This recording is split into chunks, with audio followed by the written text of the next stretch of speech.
Hey, it's been a while. On November 5th of 2025, Sega globally launched its latest mobile game, Sonic Rumble, after multiple delays. Meanwhile, I prepared a video promoting the game and announcing that I was in the Sonic Rumble Creators Program. After the game launched and the video was posted, I noticed several things in Sonic Rumble that weren't there before. Stuff that I wasn't very fond of. So I decided to delete that original video and re-upload it with a disclaimer and some bits removed. After reflecting on my involvement in this and speaking to some of my close friends about the situation, I've decided that I'm going to try this again. This is what I currently think about Sonic Rumble after the launch. This title is unique from most other Sonic mobile games. Not just because you can roam around freely, but because it's the first time Sonic Team has developed a Sonic mobile game since 2015. However, they aren't the only ones responsible for this game. Rovio Entertainment, responsible for the Angry Birds franchise, also helped in development. Sonic Rumble was officially announced via the official Sonic YouTube channel on May 8th, 2024. It was originally scheduled for release that winter and had a closed beta event that ran later that month. This is how I got to play Sonic Rumble for the first time, and I remember liking it quite a bit. It was the first time Sonic Team made an official game where you can race others in full 3D. There were other stage challenges as well, which kept things interesting. Unfortunately, the game was delayed to April 2025, and then again indefinitely until it finally released globally on November 5th. This didn't stop people from playing the game, however, as some regions and creators in the fandom were able to continue playing despite the delays. This was due to the game being soft-launched in other areas of the world, along with the opening of the Sonic Rumble Creators Program in early 2025. Since a good chunk of people were still playing the game, new content was being rolled out for only those players in the form of pre-seasons. In the coming months, new stages, buddies, and skins would be rolled out, some of them appealing to hardcore Sonic fans. Many Sonic fans became upset because they were teased with all this stuff that they couldn't play with. By the time the final release date was revealed, a lot of people who weren't able to play lost interest almost entirely. And I actually was one of those people. At the time, many others, including myself, weren't sure whether these things would come back or not. For some reason or another, many live service games have certain things available once and never again. I'm looking at you, Fortnite Spider-Man. People also didn't believe that the game would actually come out on this date, but the game's social media account did its best to assure fans that it would. Now, this is around the time I came in. I actually applied for the Creators Program when it first started accepting people, but I didn't make it in. I sort of just accepted it and went on with my life. Fast forward to October 23rd, 2025, I had just uploaded my most popular video to date, Who Really Made Sonic.exe? After watching the premiere for the video, I decided to check my email only to find out that I'd been formally invited into the program. I guess that day was my lucky day because almost as soon as I submitted another application, I was in the Creators Program Discord server. Not long after that, I got to play an invitation early build of the game followed by a public build. There wasn't much that really changed between builds aside from a few cosmetics that didn't carry over because I had to make a new account. But for the most part, I really liked the game. So I rushed out a They Say Today video and waited for the global launch. A day before this, the game was in maintenance, so every opinion that I had with the game was made before this moment. If you want to know how I felt, go watch that real quick and then come back to this. Obviously, I stated that my thoughts have changed since that video. So how do I feel about this game now? Well, let's start with the most important thing in any video game. The controls. For the most part, you control just as you would in an average 3D platformer game. You can roam around, jump, double jump, and even perform the homing attack. While turning is pretty tight, your actual running speed is pretty slow. It's to the point where it feels closer to a Mario game than a Sonic one, although I do understand why Sega did this. When the player has to go against at most 31 other players on a small screen, I imagine Sega wanted to make sure that they had as much control as possible, especially since there's been a history of speed and 3D platforming struggling to coexist in this franchise. With that being said, I'm not a huge fan of the jump. Each time you do it, it kind of slows you down. It's not by much, but it doesn't help when you're already going pretty slow on the ground. Something I am a fan of though is the special move that you can do by hitting these item capsules. Sometimes it'll be this beefed up homing attack, and other times it'll be this weird handcuff thing which will allow you to switch places with whoever you target. At least that's what I think is happening. Those are all the moves you could do when you first boot up the game, but there are extra abilities that you can unlock called skills. Some skills are exclusive to certain characters and stages, but most of them are unlocked by spending skill stars. They could also be leveled up and customized to give you an ideal layout for rumbling. While some may think that certain characters having certain skills would provide them an advantage over others, a lot of them serve similar, if not the same purpose. Almost every character has a skill to steal rings, gain invincibility, speed through the stages for a quick moment, etc. But you may be curious as to where you'll be doing all this stuff in. So let's move on to the matches. In Sonic Rumble, matches have up to 3 rounds and have several unique modes: Ring Survival, Quick Rumble, Special Rumble, and Co-op Battle. Ring Survival is the main match type. In the first round, you race 23 other players, and the first 16 to finish advance to the next round. And your placement when the race is over determines how many rings you get, which determines your final score placement when the match is over. The second round changes things up with either a survival, team, or hunt stage, which narrows the player count down to 8. Then the final round is a ring collecting free-for-all. The only other thing I can mention is that when the game launched globally, sometimes you'd get this Sonic 3 event stage. In this stage, you have to collect red orbs in the city until Movie Shadow arrives. After that, you have to chase him down and attack him to gain more points as he tries to attack back. If I can be honest, it's my least favorite stage in the game, and I can't really say I'm pleased that this stage is staying. Now this is where things get a little more interesting. Quick Rumble is just a single round match with 7 players, but the same amount of rewards as your average 3-round match. However, you can only play Quick Rumble by using a ticket, and you're only limited to a maximum of 3. Waiting about a day will give you a new ticket, so if you spent them all, you'll be able to play again eventually. The Special Rumble mode is only playable at certain intervals of the day, 5 intervals to be exact. My favorite special mode is the Hyper Boost Battle. It's like Ring Survival, except it upped the player count from 24 to 32 and everybody is really fast. You know, like a normal Sonic game. Then there's... Okay, I really don't know what the other special Rumble modes are because they kind of just show up randomly, but whenever a new one shows up, the title seems pretty self-explanatory. The co-op battles are also available at certain times of the day. In this mode, 32 players must work together to defeat the stage's boss before time runs out. Bosses can include the Death Egg Robot, the Bio-Lizard, giant versions of other robots in the game, and this dragon thingy that I think originated from Sonic Lost World. Each player is also ranked by the damage that they caused. Along with all these modes, there are occasional limited time modes that I unfortunately couldn't get to try in time for this video. Sorry. But you can create custom matches with certain rounds, stages, optional CPU players, and a practice option. This is good if you want to get familiar with the stages without having to play with anybody else. Finally, the stage challenges let you earn rewards by clearing specific tasks in each stage of the game. Now that was a very brief summary of how matches work, and there's a lot that I didn't even go into. So if you want to learn more about how Rumble works, you can either check out this video by Stickman Guides, I'll link it in the description, or just download the game and see for yourself. Most of what I mentioned and what I'll mention later is all explained in the game, so you can fully understand the ins and outs of Sonic Rumble. When it comes to the gameplay, it can be really fun sometimes. Admittedly, I'm having less fun when I'm trying to play it like an actual mainline Sonic game, because your skill alone doesn't guarantee a win, plus your average match doesn't really have you going fast. I mean, you do go fast sometimes, but it's usually during the automated spectacle sections of the stages, so it's not like you're the one doing any of this. Plus, your sense of flow and fluidity kinda gets ruined when you interact with a lot of stuff in the game, like bumping into walls and even other players. But with all that being said, it's pretty fun when I'm just trying to have fun. But that's just how the game feels. So now I think it's time to talk about its presentation.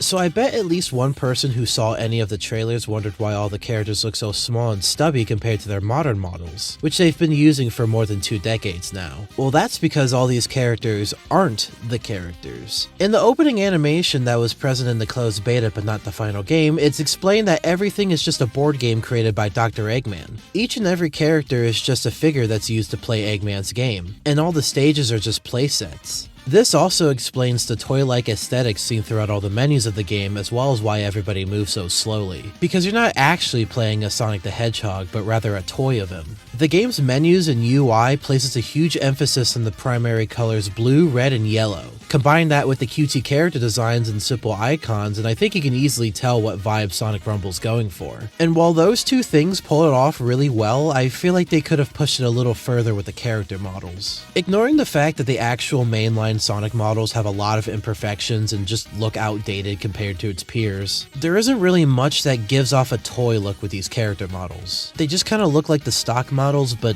chibified in quotations. I think giving these models articulation joints and other action figure-like features would greatly help. In fact, in the IDW comics, Eggman actually has a room in his lair that has a bunch of action figures based on the cast. It wouldn't be hard to imagine these designs with toy-like features either, because we actually have some action figures that look like what I'm proposing here. In 2012, Good Smile Company released a Sonic figure as part of the Nendoroid series, to celebrate the franchise's 20th anniversary.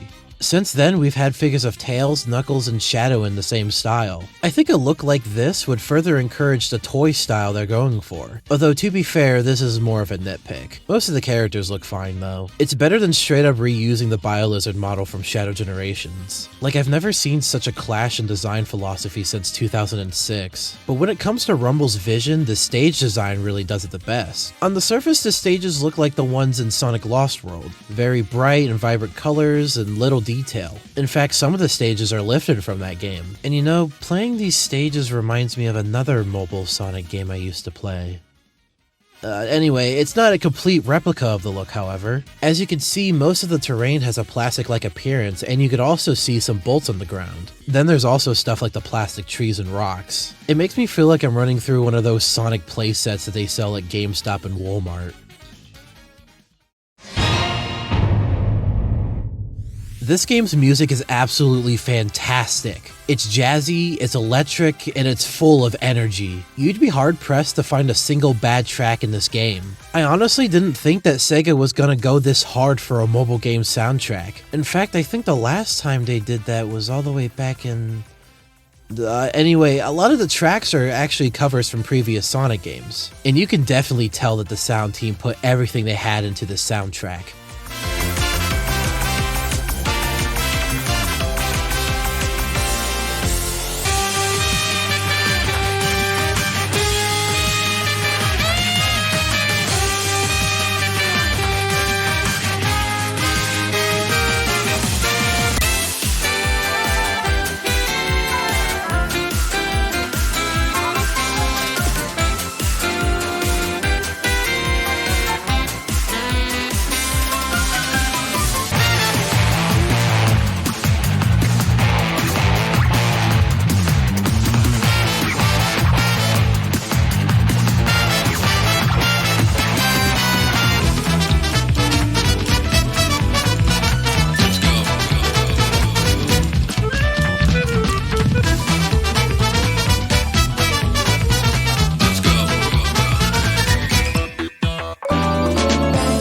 It's a huge improvement from the last few games. Not to say that the past OSTs were outright bad, but they didn't really feel like Sonic soundtracks with the exception of Superstars. I could go on, but the less I talk about Sonic Racing Crossroads soundtrack, the better. I'm in love with the bombastic energy of these tracks, along with the guitars, saxophones, and honestly all the other instruments they used. It invokes this feeling of chaotic fun, which is fitting for this type of game. The menu themes sound really good too. They either get you pumped for the next match,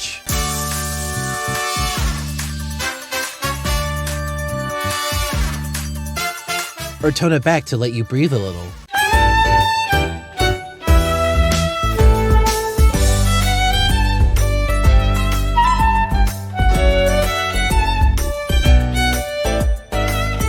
I hope Sega officially releases this soundtrack because it might be one of my favorites in the whole franchise. Oh, and the sound effects are good too, I guess. Shout out to this one sound effect that plays when you're absolutely bodying other players during matches. Now I think it's time to talk about the other most important part of this game. I think it would be outright stupid of me to talk about this game without bringing up the cast of characters. Nearly every Sonic character you could ever care about is here from day one. There are even some deeper cuts like Emerald from Sonic Battle and Tangle from the IDW comics. Can't forget about Whisper and Surge too. I could forget about Savok though. There are some characters that I would like to see in the future, like E123 Omega, Kit, Lanolin, Sally Acorn, Danica Patrick, Mario, Godzilla. Wait, Godzilla. Jesus Christ! But with a wide variety of characters like this, I really can't complain. But this Sonic game isn't just limited to Sonic characters. No, we got rep from other Sega games like Super Monkey Ball, Altered Beast, and even Fantasy Zone. Don't worry if you don't know what that last one is, I didn't know either. And if that wasn't cool enough, characters also have skins. So if you want Sonic with his soap shoes from SA2, his Excalibur armor from Sonic and the Black Knight, or his movie design, you have all those options and more. Not all of them are just references to other Sonic stuff either. A lot of the cast have silly little skins that go along with a certain theme. We got Mummy Knuckles, Witch Rouge, All-Star Amy, and the list goes on. But you may be wondering how to unlock these characters and skins. And that leads me to probably the most controversial part of Sonic Rumble. Like many modern video games, especially mobile games, Sonic Rumble has shops. 4 to be exact. The first shop allows you to spend red star rings on skins, buddies, and other cosmetics. The second shop lets you unlock skills using skill stars. And the third shop has you spend regular rings on similar stuff to the first shop. This is where you unlock the base versions of characters like Knuckles, Amy, or Sonic. Yeah, Sonic himself is a character you have to unlock in the shop. Don't worry though, he's only there so the game can teach you how the particular shop works. So it's not like it'll take long to unlock him. At this point, the thought of how you get red star rings and skill stars probably crossed your mind. You could either get them by doing the in-game activities such as the missions and other stuff, or you can buy them in the fourth and final shop. This is the main issue that people have with this game. Not necessarily the idea of paying real money in a mobile game, that's kind of the standard nowadays, but rather some of the prices that you'll see in the shops. For example, remember when I mentioned the Excalibur Sonic skin? Well, when I recorded this footage, it costed around 729 red star rings. As you can see, it normally cost around 1,000. So then you go to that fourth store that lets you buy red star rings and $46 to buy Excalibur Sonic. Keep in mind that this is when I was recording the footage for the video. At the time I'm writing this script, the sale ended. The only deal that gives you enough red star rings to buy it now is around $100, just for one skin. Now, of course, this is the worst example.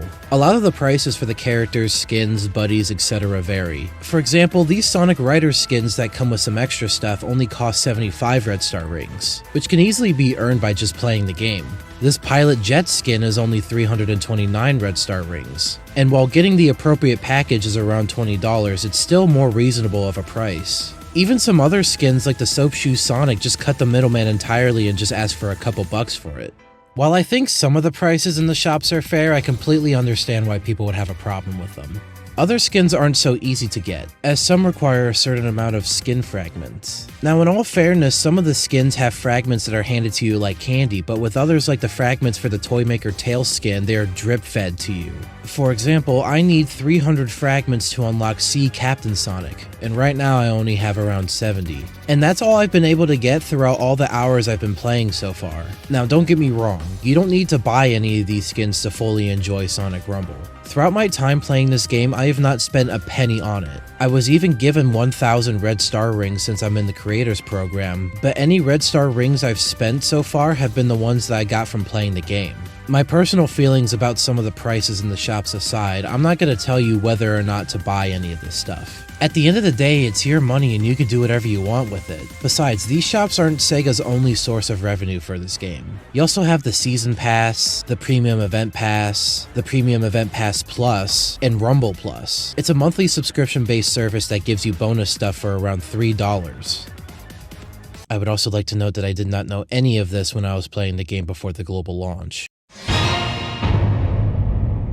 So when all is said and done, how do I feel about Sonic Rumble as a whole? To be honest, I still really like it. Monetary stuff aside, I had a decent amount of fun playing this game. There's always something that drives me to keep coming back. A lot of stuff that I didn't even talk about, because if I did go into that stuff, we'd be here all day. I can't get enough of the soundtrack, and I really enjoy all the references to the rest of the series. And the fact that all of this is in a mobile game is frankly amazing to me. It reminds me of Sonic Runners. I remember Sonic Runners. It It was a mobile game developed by Sonic Team that came out nearly a decade ago. In many ways, it was a love letter to the whole series at a time when the fans were unsure of its future. The thing that ended up killing it was this roulette wheel that you had to go through if you wanted a chance of unlocking a certain character you liked. A main character that you liked. By the time they changed how unlocking characters work, it was already too late. The game would only be in service for about a year. Rumble has a lot of things that I liked and disliked about runners, but I think there's still time for Rumble's fate to be different. The main complaint people have with this game has almost nothing to do with the matches themselves, so I think if they just adjust the prices across the board, we could have something that will last years to come. I know that Sonic Team and Rovio are very aware of what people have to say about this game, so the rest is up to them. Before I end this video, I want to speak to the ones that let me into the creators program. I understand that some of what I said might get me kicked out of the program. That thought was not lost on me when I started writing this. I just wanted to say thanks for allowing me to even be a part of this in the first place. It's not every day that the company behind your biggest inspiration chooses you to promote something. And joining the program's Discord server was one of the most magical experiences in my life. Being in a chat room with so many creators, some of which who I've been watching for years, felt amazing. But while I'll gladly support the parts of the Sonic franchise I like, I think it's still important to talk about what I don't like. I don't want to just blindly support whatever comes out. I want Sonic to succeed as a franchise, but more importantly as a series too. And sometimes that means being critical when need be, but also giving credit where it's due. So I hope I could still be a part of this program while criticizing the game, because at the end of the day, I only want this game to succeed. I'm sort of just realizing I'm being way too passionate about a mobile game, so I think I'll just end things here. If you want to try the game out, it's available on Google Play, the App Store, and on Steam. If you like this video, give it a thumbs up, comment your thoughts, subscribe, and click on the bell notification so you don't miss what I'm cooking up next. I'm sure you won't be disappointed. I'm Drawer Zay, and until next time, peace.